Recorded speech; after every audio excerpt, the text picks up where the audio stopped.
What's up guys, it's Punchy, and today it's time for a massive oath breakdown, objectively targeting your favorite abilities and ranking them based on raw strength. I've seen countless comments from the community drastically downplaying mantras and hyping up stuff which isn't all that great, and I knew I had to investigate. So, which oaths hit the hardest and which fall behind? Today, it's time to get to the bottom of this question. Just so we're clear, listen, I'm not the guy who really cares about ability damage alone, but I do think it's really important to understand Deepwoken's changing combat climate, especially with damage. As balancing shifts in the Deepwoken landscape, of course, this ranking is subject to change in the future, but it is an interesting screenshot of the current gameplay today. Anyway, let me explain how I'll be ranking each oath with pure objective information. It's well understood that oath viability isn't fully determined by its raw damage, but yeah, mobility, utility, combos, shutdown, and a whole other list of things make an oath stand apart, but regardless, I still want to crunch the numbers. In today's experiment, I'll be testing every single consistent damage value from every Deepwoken oath with fully maxed out song chant alongside maxed out scaling attributes. For example, if something does scale off Flame Charm, we'll be diving deep into the test with 100 in that stat to get a feel for its maximum damage compared to the rest. Also, all damage multipliers and resistance will be ignored in this experiment as we test all oath abilities against the target with a constant value of 500 HP and 0 resistance. Keep in mind that these tests are specifically not the maximum or definitive final damage for an oath, but many of them fluctuate and aren't consistent at all. Of course, for these inconsistencies, we can't really control them, but I'll do my best to work around them and paint a picture about how much these oaths deal at a base level. To be honest, some of these moves hit super hard and boost the oath's overall objective output, but it's kinda hard to land them. Anyway, today we don't really care about all of that as we only look at the maximum potential for all of Deepwoken's consistent damage oaths. So before we start, there's 3 specific oaths that I'll briefly cover due to their insanely variable nature. First off, Oathless is technically a Deepwoken oath without any damage capability, only gaining resistance against the other options. There's no reality where I can really say Oathless is the worst oath, but for this number test, there's actually nothing to say. This oath has a net total of absolute 0 damage output with its oath ability, so it's gotta stay at the bottom. Moving on. Next up, with a weird weapon-reliant oath, let's quickly cover Visionshaper. In contrast to Oathless, Visionshaper deals damage almost constantly throughout its fights, but its damage is so inconsistent it's near untestable. The 2 damage options, Illusory Servant and Illusory Counter, summon a damaging clone that scales primarily off your own weapon damage. Each swing from these clones deal your M1 damage cut in half, so its scaling is based primarily off your weapon investment and the weapon itself. So, with that being said, I can't exactly accurately place Visionshaper damage on a scale, but I will say it's pretty consistent and definitely impactful during fights. And finally, the third Wildcard Oath has gotta be Silentheart. So, without a solid arsenal of consistent damaging options,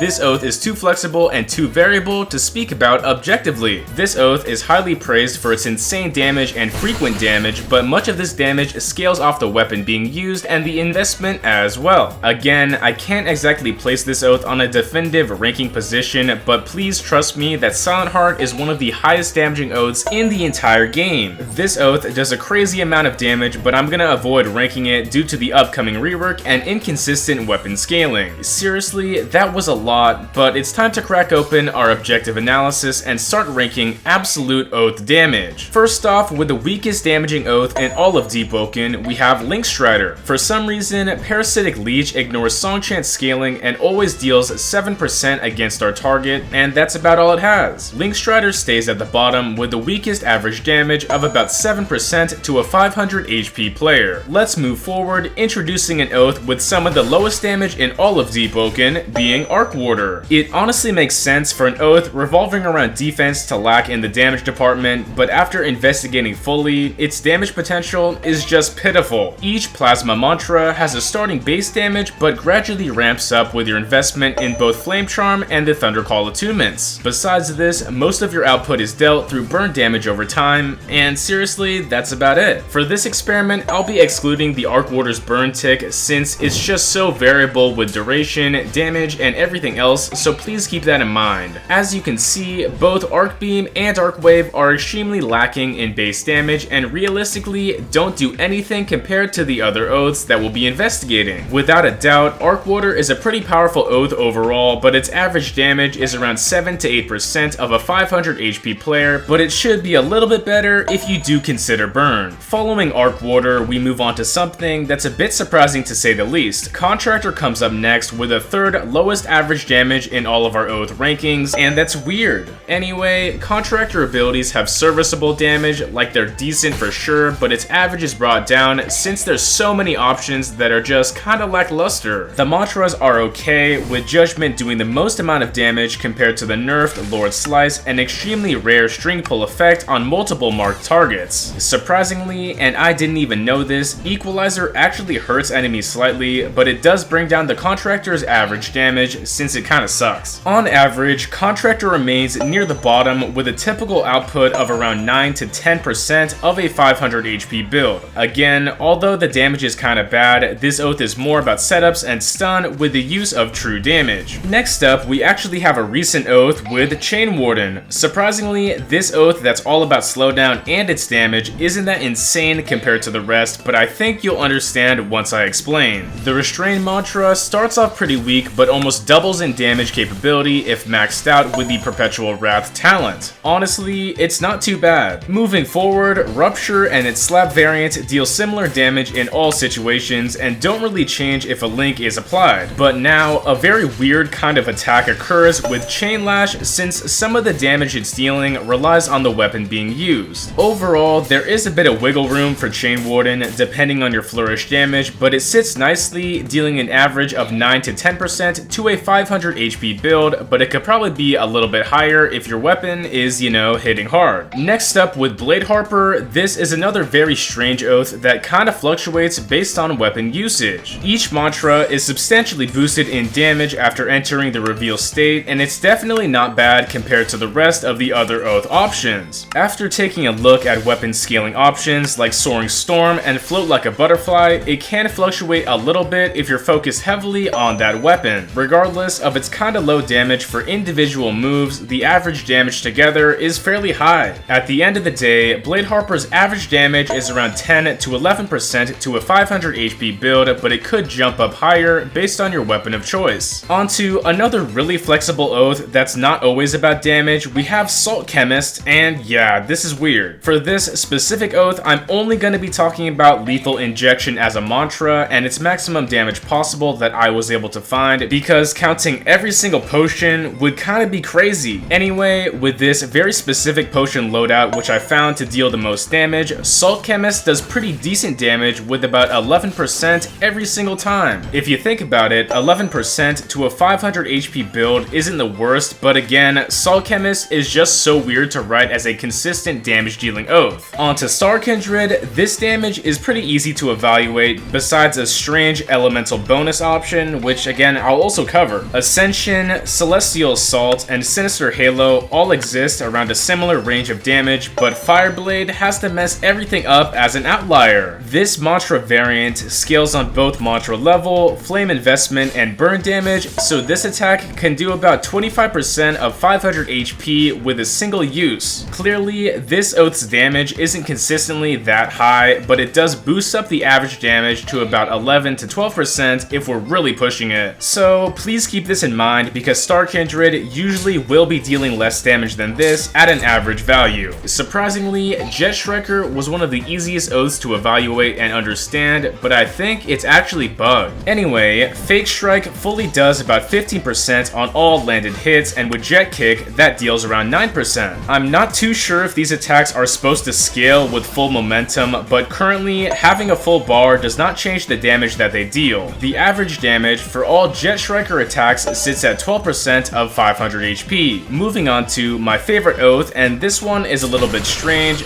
this is Fadetrimmer. This oath does not deal true damage or bypass all resistance like other oaths, but it does deal very high slash damage. Both mantras hit very hard at a base level due to this distinction, and it makes sense for that to happen. Also, we can't exactly count Flaming Hairspray as consistent damage since it does nothing on the base hit, and only scales with burning damage over time, which is just way too inconsistent. So regardless, Fadetrimmer sits nicely with an average of 13% to a 500 HP build, but it could be a little bit higher based on your burning damage over time. Next up, with a clear community favorite, we have Dawnwalker. So this oath hits consistently hard and even deals increased damage after landing your oath mantras, so it snowballs. There's a clear distinction between the damage dealt normally and the boosted damage granted by the protagonist syndrome and its substantial bonus. Sure, Blinding Dawn is an outlier in this case, boosting up its overall damage values, but besides that, the damage being dealt by other mantras kinda outclasses a lot of the previous oaths. I won't even be mentioning Luminous Black Flash since it purely scales on weapon damage being dealt, but it would surely boost up this oath even further in the rankings. The average damage without Luminous Flash is 22% on a build with 500 HP, but it could fluctuate a bit lower or a bit higher based on your weapon investment. Still, I think it's fair to say that it is a massive jump over Fadetrimmer's decent damage. And finally, we make our way all the way to the strongest oath, the oath with the highest damage average out of all the Deepwoken options, introducing Blindseer. To nobody's surprise, Blindseer's only damaging move is Sightless Beam, meaning it stands alone without anything else to weigh down its average. Against a player with 500 HP, Sightless Beam alone shreds them extremely fast and is considered one of the highest damaging moves in the entire game. Blindseer finalizes our oath evaluation with about 38% against a build with 500 HP.